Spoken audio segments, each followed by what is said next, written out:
Imagine the exact moment you turn off the lights at night. The heavy blanket settles over you, the world finally goes quiet, and you feel that singular, deep sensation. Relief. For many, sleep is just a biological necessity, a simple recharging of the batteries. But for you, it has become something far more significant. It has become the only time you truly feel safe, a temporary rehearsal for non-existence. If your first thought upon waking up in the morning isn't excitement, but a heavy, silent disappointment that you have to do it all over again, listen closely. You are not necessarily depressed in the way the medical brochures describe. You are experiencing something psychologists and philosophers like Schopenhauer identified long ago, a profound existential fatigue. It's not that you want to harm yourself. It's simply that the noise of the world has become louder than your desire to participate in it. You aren't lazy. You are spiritually drained after decades of performing in a society that feels increasingly hostile to sensitive souls. But here is the paradox. This desire to opt out often hides a very specific, misunderstood type of intelligence. And if you've been feeling like you're just waiting in a departure lounge, you need to hear what comes next. There is a specific kind of exhaustion that sleep cannot fix, because it is not an exhaustion of the body. It is an exhaustion of the spirit. It is the feeling that your soul has been stretched too thin over too many years, worn down by the friction of simply existing in a world that demands constant noise, constant movement, and constant performance. When you wake up in the morning and feel that wave of dread, that heavy sigh before your feet even touch the floor, it is not because you are ungrateful for life. It is because the act of living has become a chore. For the vast majority of people, the morning is a symbol of potential. They see the sun and think of what they can achieve, who they can meet, what they can accumulate. But for you, and for many who share this quiet temperament, the morning is a summons. It is a demand. It is the world knocking on your door, asking for your energy, your attention, and your mask. And frankly, you are tired of wearing the mask. Let's pause here and look at the texture of this morning dread. It isn't just a dislike of your job or your routine. It is something more primal. It is the shock of returning to a finite, limited identity. In sleep, you were boundless. You were free from the constraints of time, of your name, of your history. The moment consciousness returns, so does the burden of the character you have to play. You remember the bills, the strained relationships, the physical aches of an aging body, and the endless list of expectations others have of you. The transition from the infinite peace of the unconscious to the rigid demands of the conscious mind feels like a fall. It is a daily trauma that goes unrecognized by almost everyone around you. You have likely spent 40, 50, perhaps 70 years navigating these waters. You have done the small talk. You have attended the dinners. You have smiled when you wanted to scream. And you have nodded politely when you wanted to run away. And now, there is a part of you that feels like a battery that can no longer hold a charge. This is why the bed becomes more than a piece of furniture. It becomes a sanctuary. It becomes the only place where the demands stop. When you are asleep, you do not have to be a parent, a partner, an employee, or a citizen. You do not have to worry about politics, or the economy, or the cruelty that seems to permeate the news. In the dark, under the weight of the covers, you are stripped of identity. You simply are. And that state of suspension, that nothingness, feels more like home than the waking world ever has. Arthur Schopenhauer, a philosopher who understood this heaviness better than anyone, often spoke of life as a constant oscillation between pain and boredom. He argued that our will, our driving force, our desires, is the source of all our suffering. As long as we are awake, we are wanting something, fearing something, or striving for something. The only true escape from this tyranny of the will, he suggested, is the suspension of consciousness. Think about how much energy it takes just to want things. Society tells you that you should want a better car, a younger appearance, a more active social life. This constant pressure to desire is, in itself, exhausting. Schopenhauer famously called sleep the interest we pay on the debt of life. It is the daily payment that allows us to keep going. But for you, the interest rate has gone up. You need more payments. You crave that suspension, not just to rest your muscles, but to rest your very being from the burden of consciousness.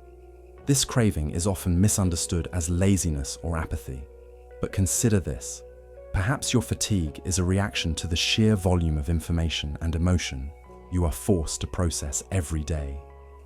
We are living in an era of hyperstimulation. For a sensitive person, the modern world is like a radio that is stuck on maximum volume. The news is screaming, the social media feeds are screaming, even the silence seems to hum with anxiety. Your desire to sleep is a physiological attempt to turn the volume down. It is a protective mechanism for a nervous system that is constantly redlining. This is where the misunderstanding happens. If you try to explain this to a well-meaning friend or a family member, they will likely panic. They will ask if you are suicidal. They will suggest therapy, medication, or getting out more. They view your desire for the dark as a pathology, a sickness that needs to be cured with more light and more activity. They cannot conceive that for some, the light is the problem and the dark is the cure. But we need to make a very crucial, very delicate distinction here. There is a vast canyon of difference between wanting to die and simply wanting to stop existing for a while. The person who wants to die is often in acute, violent pain and wants to destroy the self. The person with existential fatigue, your kind of fatigue, does not want to destroy the self. You want to preserve it. You want to place it in a suspended animation where it cannot be hurt, drained, or bothered anymore. You don't hate life itself. You hate the texture of modern life. You hate the loudness, the superficiality, the aggression, and the sheer effort it takes to maintain a persona. You are not running towards death. You are retreating into the only fortress that has ever successfully kept the world out. Think about the concept of a departure lounge. It is a feeling that many people in the second half of life begin to experience, though few admit it out loud. It is the sensation that the main event is over. The career building, the child rearing, the great struggles, they are largely in the past. And now, you feel as though you are sitting in a waiting room, just killing time until your flight is called. This creates a profound dissonance. On the outside, your life might look perfectly fine. You might have a comfortable home, a family that loves you, and health that is reasonably good. This adds a layer of guilt to your fatigue. You think, why am I so tired? Why am I not enjoying this? I should be happy. You look at your peers who are taking cruises, learning new languages, and posting photos of their grandchildren with performative joy, and you wonder why you can't summon that same enthusiasm. But the departure lounge is not about ingratitude. It is about a lack of resonance. You look at the world outside, the new technologies, the changing social norms, the frantic pace of everything, and you feel like a stranger. You feel like a traveler in a country where you no longer speak the language. And when you don't speak the language, every interaction requires double the effort.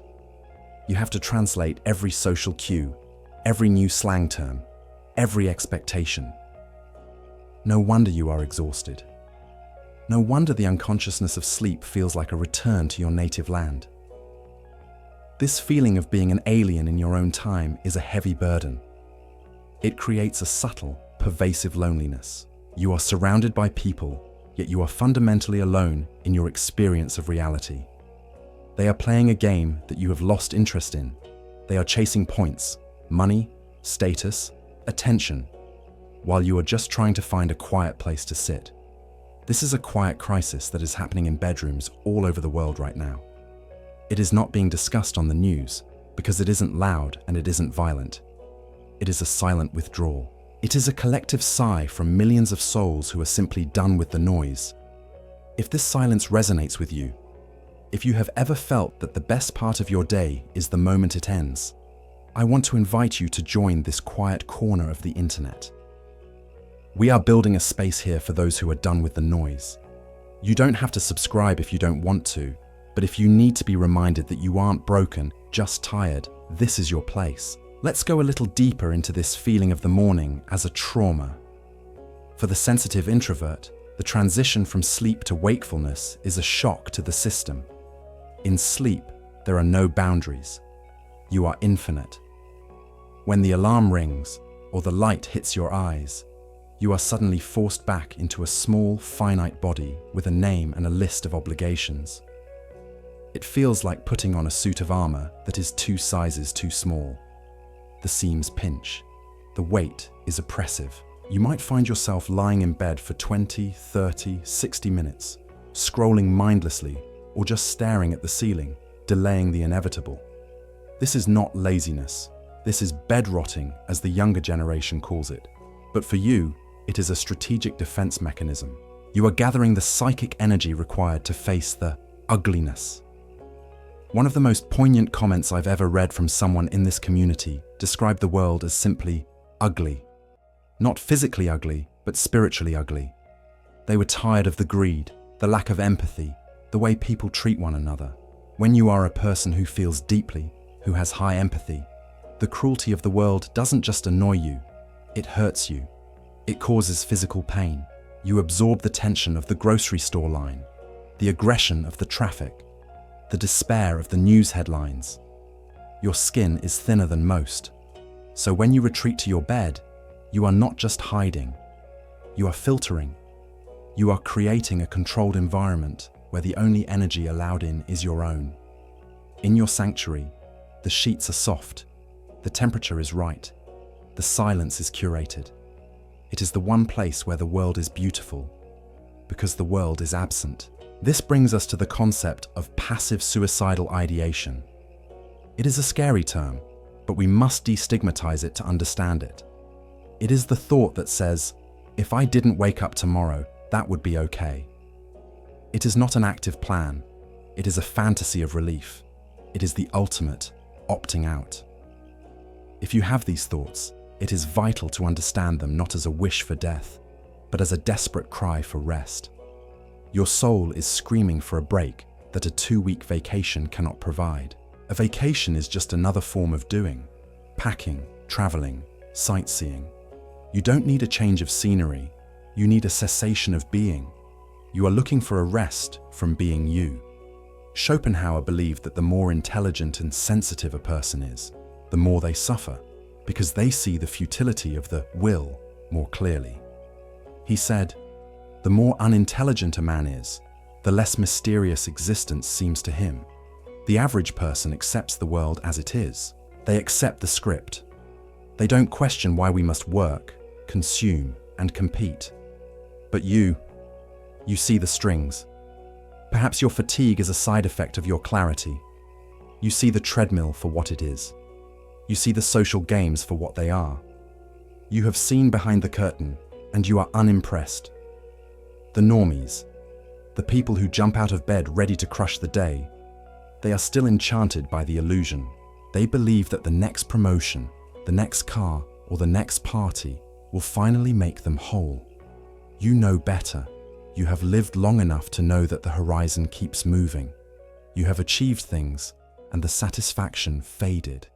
You have loved and lost. You have seen the cycles repeat themselves, and because you know this, you no longer have the energy to chase the illusion. You just want to sit down. You just want to close your eyes. This isn't a flaw in your character. It is a shift in your priorities. You have moved from the hero's journey, where you go out and conquer dragons, to the monk's journey, where you go inward and seek peace. The problem is, you are trying to live a monk's journey in a world that only applauds heroes. Society calls you depressed or low energy because you aren't producing, consuming, or performing at the rate they expect. But what if we reframed this? What if we stopped calling it depression and started calling it the Great Detachment? What if your desire to sleep is actually a spiritual instinct? In many ancient traditions, the withdrawal of the senses is the first step toward enlightenment. The hermits, the ascetics, the sages, they all sought to reduce the input of the world to hear the voice of the silence.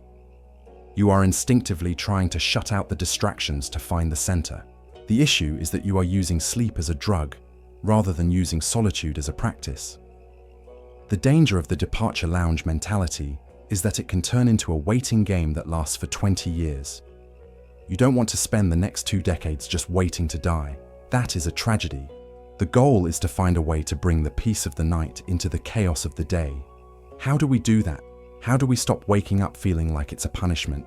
We start by lowering the stakes. Part of the exhaustion comes from the pressure to make the most of your life, even now. You feel guilty for not being active, for not traveling, for not being the vibrant elder that commercials show. Drop that weight. You have permission to do less. You have permission to observe rather than participate. If the world feels like a stage and you are tired of acting, then stop acting. Be the audience. Watch the play, but don't feel compelled to jump on stage and recite lines. When you detach, when you stop trying to force yourself to care about things that don't matter, you save immense amounts of energy. Treat your waking hours with the same protection you give your sleeping hours. Create pockets of waking sleep. This is what true solitude is. It is a fortress you build in the daylight. It is the ability to sit in a chair, look out the window, and do absolutely nothing without guilt. It is the ability to say no to the dinner, no to the gathering, no to the phone call, not because you are afraid, but because you are guarding your peace. Think of it as micro-dosing the relief you feel at night. When you feel the world encroaching, when the noise gets too loud, mentally retreat to your sanctuary. Visualize the heavy blanket. Remind yourself that you are not obligated to react to everything. You can let the phone ring. You can let the email sit. You can let the conversation pause. You are not tired of existing. You are tired of striving. You are tired of the friction. When you realize that you don't have to strive anymore, that you have nothing left to prove to anyone, the morning becomes a little less heavy. The alarm clock is no longer a summons to a trial. It is just a noise. You can get up, make your coffee, and exist in your own way, at your own pace, within your own fortress. You have earned the right to be tired. You have earned the right to retreat. But do not mistake this retreat for the end. It is simply a new way of being. It is a shift from the loud, bright, exhausting world of becoming to the quiet, deep, dark comfort of just being. Your bed will always be there. The sanctuary is real, but the peace you feel there, that belongs to you. And you can learn to carry a piece of that silence with you, even when your eyes are open. But here is the challenge that remains. Even if you master this internal detachment, even if you learn to carry the silence with you, the world will still try to breach your walls. There will be people, family, old friends, neighbors, who demand access to you. They will not understand your need for distance. They will take your silence as an insult. They will try to pull you back into the performance, using guilt as their weapon. And this creates a new, terrifying conflict. How do you protect this fragile peace without becoming a villain in their story? How do you say no to the people you love without destroying the relationship? How do you maintain your sanctuary when the people closest to you are the ones knocking loudest on the door? Alone together. A quiet corner of the internet for people who choose solitude over half-hearted connections.